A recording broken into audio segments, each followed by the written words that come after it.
En introduction de l'épisode sur William Kassouf d'il y a 2 semaines, je vous avais dit qu'il y avait eu une deuxième affaire un petit peu scandaleuse pendant ces WSOP 2025. Cette fois-ci, c'est une affaire de triche, c'est une affaire qui concerne directement l'équité entre les joueurs, et elle a eu lieu sur l'événement numéro 53, aussi surnommé le Millionaire Maker, qui est un tournoi à 1500 $ l'entrée des WSOP 2025.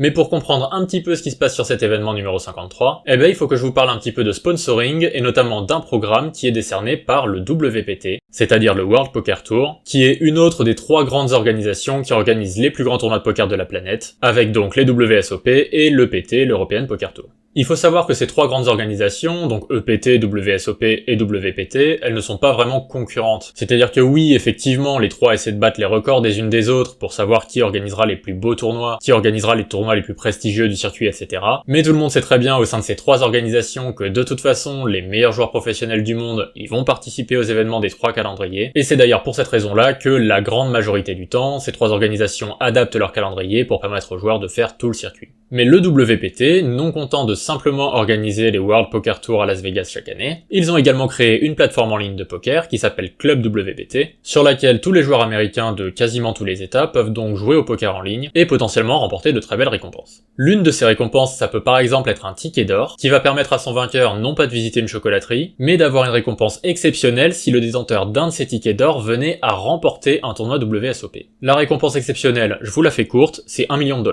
Ça veut donc dire que potentiellement, un joueur qui aurait remporté un ticket d'or va pouvoir participer à la dizaine de tournois WSOP qui sont éligibles à cette promotion, et s'il venait à devenir champion du monde, il remporterait, en plus de la récompense liée au tournoi, 1 million $ supplémentaire. On pourrait croire que c'est une récompense qui a très peu de chances de se produire, mais il se trouve qu'au cours des WSOP 2025, c'est déjà arrivé une première fois avec l'américain Michael Lanvin, qui a remporté l'événement numéro 20 des WSOP, et qui donc, au lieu des quelques 270 000 $ promis au vainqueur, a remporté 1 270 000 $. Mais sur cet événement-là, on n'a pas eu de suspicion de triche, l'américain Michael Lanvin a gagné dans les règles de l'art, ce qui est, vous allez le voir, bien différent pour l'événement numéro 53 que je vous ai présenté en intro. Cet événement, on pourrait se dire que c'est vraiment pas le plus facile à gagner, parce que sur le Millionaire Maker, cette année, on a eu quasiment 12 000 entrées, c'est-à-dire 12 000 joueurs qui se sont inscrits pour tenter de remporter le tournoi. La probabilité qu'un joueur sponsorisé par le WPT puisse donc arriver en finale de ce tournoi-là est assez infime, mais il se trouve que c'est bien ce qui se passe puisque Jesse Yaginuma, qui est un américain professionnel de poker depuis 15 ans, parvient à se hisser jusqu'à la table finale. Il parvient même à atteindre le top 3 du tournoi, et déjà au moment du top 3, il se passe quelque chose d'assez curieux, c'est que le joueur Josh Richard va nous faire une erreur assez monumentale, en fait c'est une erreur à 300 000 $.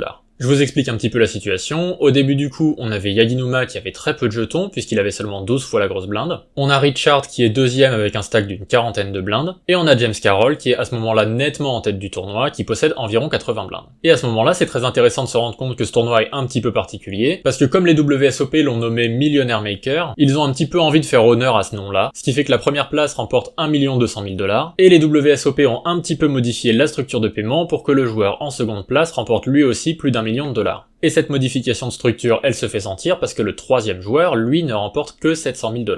Ça crée donc une situation un petit peu inhabituelle où le palier entre la troisième et la deuxième place est supérieur à 300 000 $, alors que le palier entre la seconde et la première place est de seulement, si je puis dire, 240 000 $. C'est-à-dire que finalement, vous gagnez plus d'argent à passer de troisième du tournoi à deuxième du tournoi que ce que vous n'en gagnez en passant de deuxième du tournoi à vainqueur. Donc finalement, le palier de paiement le plus important, il est à ce moment-là, au moment du top 3, au moment où il faut juste rester en vie pour rester dans le top 2. Et donc si on se met dans la peau de Josh Richard, il a totalement envie de jouer beaucoup plus passivement et de laisser Yaginuma potentiellement se faire éliminer avec son tout petit stack avant de devoir prendre des risques contre Carroll. Et pourtant, Josh Richard, en fait, c'est pas du tout ce qu'il va faire. Il va jouer un coup à tapis pré-flop pour 40 blindes avec paire de 3 en main, et il va se faire payer par Carroll qui avait les valets, et les valets vont gagner ce coup. Et donc Richard, qui avait totalement le temps de voir venir, qui avait totalement la possibilité de jouer cette main plus passivement pour tenter de faire Pôle 3, ou même simplement pour laisser Yaginuma se faire éliminer avant lui, et finalement il va se retrouver troisième, et il fait un petit peu gratuitement passer aux 2 autres joueurs ce palier à 300 000 $.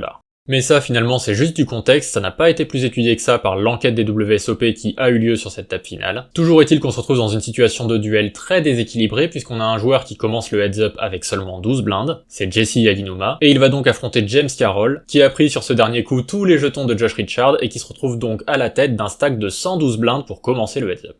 Yaginuma et Carroll, il faut savoir que ce sont 2 joueurs de poker professionnels tous les deux, qui ont à peu près le même profil. Les deux sont américains, les deux jouent à peu près les mêmes tournois qui sont tous les tournois live de 1000 $ et moins sur les WSOP, et les deux sont professionnels de poker depuis une quinzaine d'années. On n'est donc évidemment pas sur des joueurs qui seraient indifférents au fait de devenir champion du monde, mais on n'est pas non plus sur le profil de joueur de poker qui va être complètement intimidé par l'enjeu et qui en est à sa première danse. Et ça c'est très important de se le dire pour analyser tout ce qui va suivre. Ce ne sont certainement pas de joueurs de poker qui en sont à leur premier 1 contre 1, ce ne sont certainement pas non plus des joueurs de poker qui vont faire des erreurs grossières à ce stade du tournoi. D'ailleurs James Carroll dans sa carrière il a déjà atteint 16 fois le duel final d'un tournoi, et il en a remporté 11 pour 5 défaites. Donc ce n'est clairement pas un joueur qui découvre les mécaniques du heads-up non plus. Mais en face de lui, il a donc Yaginuma, qui est sponsorisé, je le rappelle, par le WPT, et qui peut remporter 1 million de $ supplémentaires si jamais il remporte le tournoi. Et ça veut dire une chose. Si Yaginuma discute avec Carroll, que les deux joueurs s'entendent pour que Yaginuma remporte le tournoi, eh bien avec le million de $ supplémentaire, Yaginuma pourra verser à Carroll un montant convenu entre les deux joueurs, et finalement les deux joueurs seront largement gagnants par rapport à la situation la plus probable, c'est-à-dire la situation où Carroll remporte tout bêtement ce duel.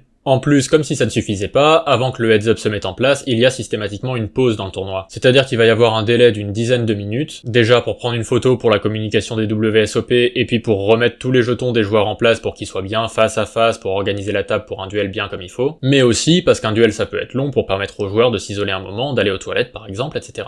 Eh bien ce délai-là, on peut être à peu près sûr aujourd'hui que Yaginuma et Carroll, ils l'ont utilisé pour s'arranger entre eux. Parce que vous vous en doutez, sinon il n'y aurait pas de scandale, mais quand ils sont revenus à leur place et qu'ils ont recommencé à jouer au poker, Yaginuma a fait la remontée fantastique sur Carroll, et Yaginuma est venu s'imposer au terme de ce tournoi, et au terme d'un duel qui a quand même duré à peu près 1h20. Mais alors comment ils ont fait ?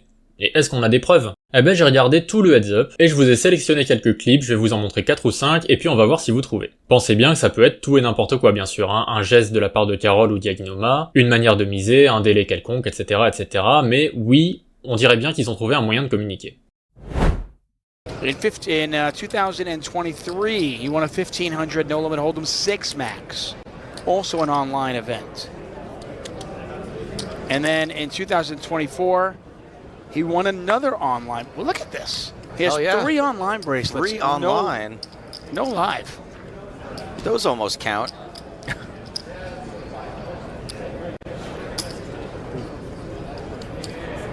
That's very sweet. You got Norm to leave his neighborhood? Tips to poker players. I mean, I was gonna wait. Did he say he wouldn't talk? Because I feel like he's looking for attention. No. I think another one of those things that Yaginuma, as you can see, he's just got 11 big blinds. He is going to make the call. So, depending on what Carroll has, let's see how this plays out. I don't hate King High on this board. No, not at all. I mean, King High here is going to be the best hand so often. But does my opponent have what he's repping? Does he have the ace? And look at this, Yaginuma just going to give it up. We don't even know. It's a pretty tight fold, to be honest, I think. But Yaginuma just doesn't have that many chips. Ooh, what did we just see? Look, he has 6. Once they figured it out, yeah. Yeah.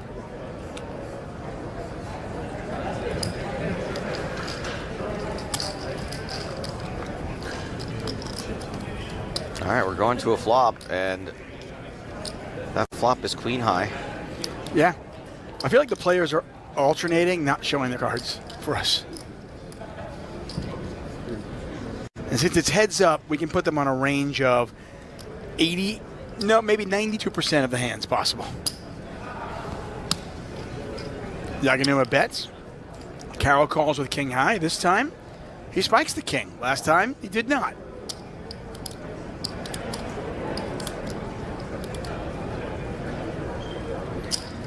Oh, look at this little play. So the check call lead out. Maybe trying to make it look like a draw. There are 2 flush draws out there. We've got straight draw possibilities out there. And what would you do if you're Yaginuma and you had a queen or a 5? Ooh. He's going to make the call. Got a bit of a pot developing here. Don't know what Yaginuma has. I mean, if he folds top pair, what's he have to call there? I have a feeling that Yaginuma is just next level, though, where he'll fold top pair sometimes and then call you with queen high. I mean, the best poker players are not predictable.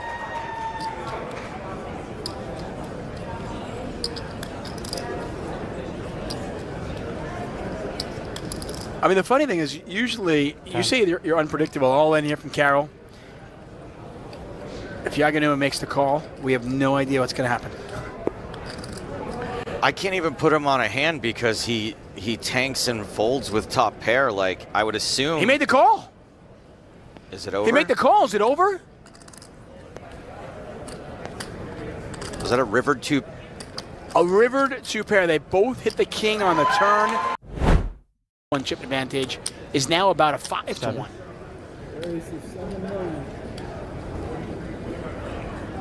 Numa is unpredictable. We're looking at the cards, and I can't predict what he's going to do. Carroll ramping up the aggression. Haven't seen him straight up raised. Oh, and look my at this. Goodness. Okay, so now all of a sudden, Carroll's raising hands he hadn't been raising. Yaganuma's just shoving 6 high. Pre-flop. The card distribution has been a little weak. No, absolutely, absolutely. But the weird thing is, like I said, we came back, heads up play. It was a 112 big blinds to 12 big blinds. I remember this. Shay, you do. And And the money didn't go in pre-flop even once. Yaganuma was down to 7 big blinds at one point. We have not seen an all-in where Yaganuma has been at risk in 50 hands. In 50 hands, you've commentated on a lot of poker heads up. I have as well. Yeah. I have never in my life seen a situation like this where, now I've seen players come back, but usually it's because the double up. Usually it's right. You got your cards on the back, you've won the all-in, you win another all-in, and suddenly we've got a game. King 5 suited, nice hand to 3-bet with. Certainly expect Yaganuma to do that. But it's weird that you'd be able to chip up from 7 big blinds to 35 big blinds without a double up. As you said, 3 blinds at a time. Here comes the re-raise. I mean, you knew it was coming.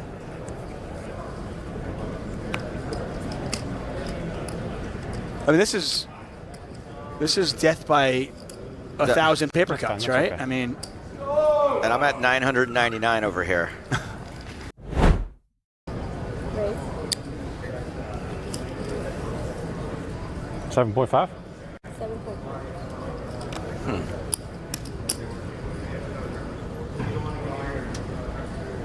Carroll's going to 3-bet this and Yaganuma's going to shove. I just got a feeling. 23 million? I'm going to say, see if I'm right. I'm just going to throw this out there. 23. Here's a 3-bet with the 8-3. Let's see if Yaganuma can play back at him. 23. And I mean, we pointed this out. I'm pretty sure Yaganuma. He's got to get that read. He's got to. 42. Yeah, see, there you go. Oh man, Dave, How did I know? how did you know? And look how frustrated Carroll is. I know. None of this is going according to plan.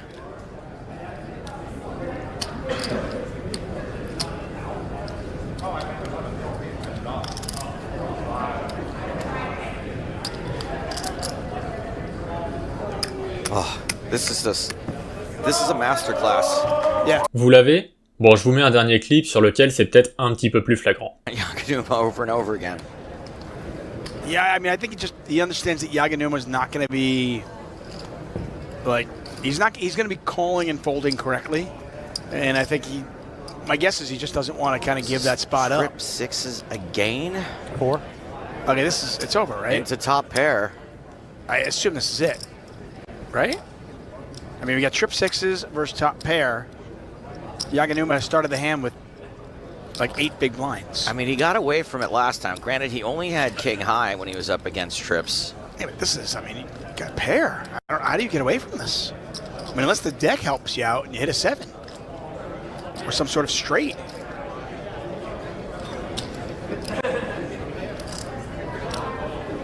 I mean, it's just hard to imagine a scenario where the chips don't go in here. Looks like Jesse is imagining such a scenario.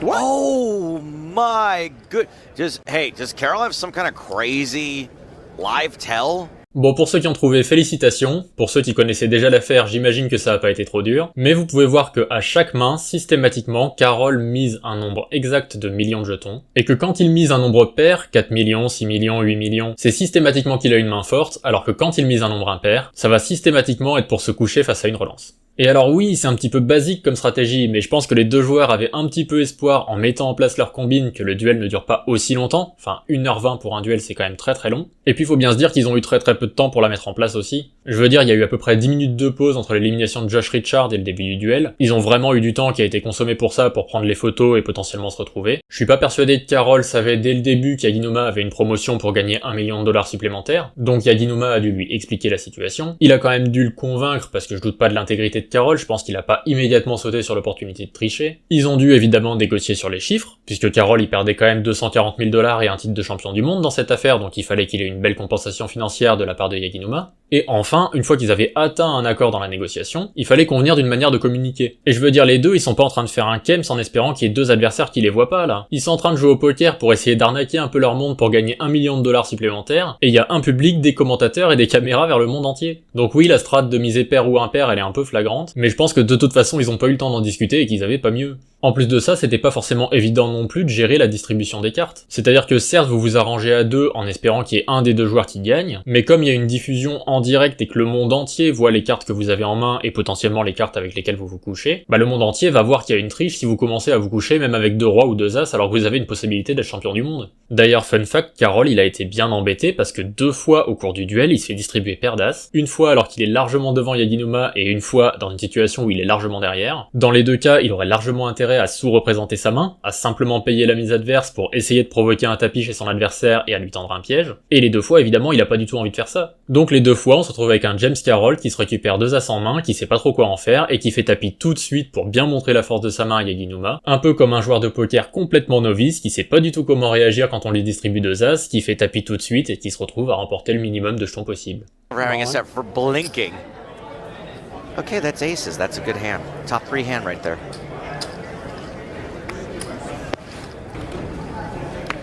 All right, Carroll down the 12 bigs. Okay. Just you saw her. I saw too. Mullen. This is kind of an odd play as well. I mean, Et des clips comme ça, j'en ai plein d'autres, hein. Ils ont eu 1h20 de preuves et de preuves et de preuves à distribuer aux autorités des WSOP. Il y a quasiment pas une main où le coup s'est déroulé normalement. Yaginuma fait une énorme remontée de jetons alors qu'il avait 12 blindes contre 112 au début du duel et pas une seule fois il a eu besoin de partir à tapis. À chaque fois il a réussi à faire folder Carroll. Il a même réussi à folder 7 et 5 sur un board 7-6-6 alors que son adversaire le met à tapis et qu'il lui reste que 7 blindes. Je veux dire, quand on a que 7 blindes, quand on est au flop et qu'on a possibilité de partir à tapis avec la top paire, ce sera toujours payé sans réfléchir un seul instant. Si on n'a pas l'info d'une manière ou d'une autre que notre adversaire n'est pas en train de bluffer, alors ce serait une énorme erreur de ne pas payer cette main. Et d'ailleurs, même les commentateurs sont pas dupes, au bout d'un moment, les commentateurs ils sont complètement désabusés. Tout le monde a bien compris ce qui est en train de se passer, et finalement, après la fin du tournoi, ce qui devait arriver arrive, les WSOP vont ouvrir une enquête, et les gains des deux joueurs seront entièrement gelés tant que l'enquête va durer. Cette enquête en réalité elle sera pas très longue, parce que l'entente entre les deux joueurs pendant le duel était tellement flagrante qu'ils en ont été reconnus coupables super vite.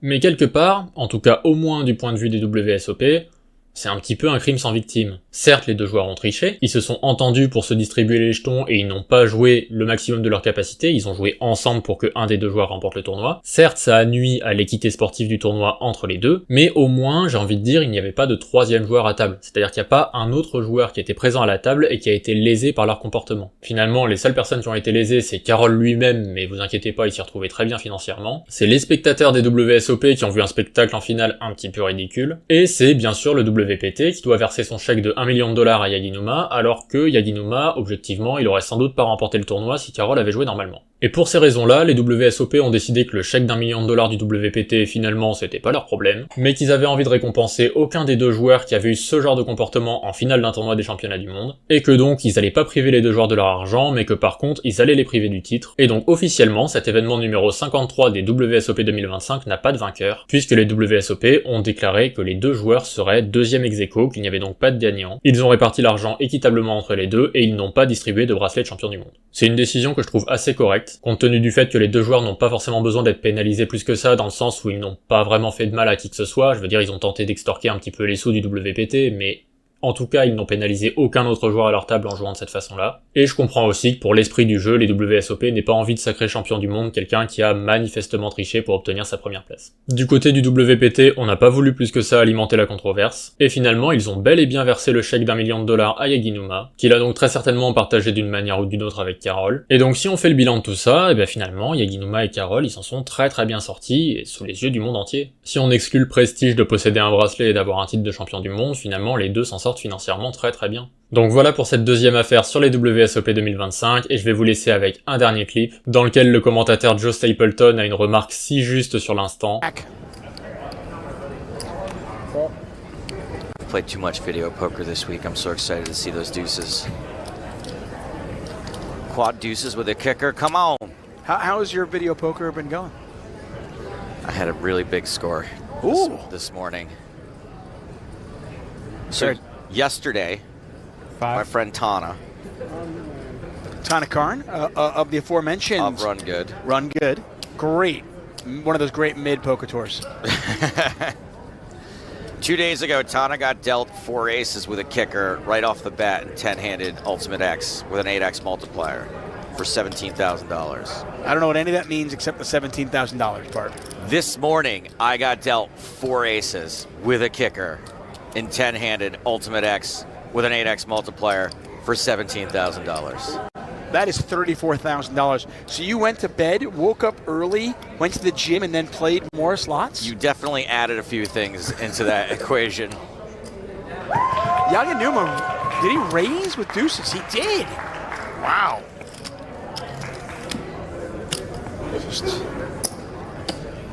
It was the best hand. It is, yeah, it's just very difficult to figure out what is motivating these two, right? I mean, their moves, it's really interesting.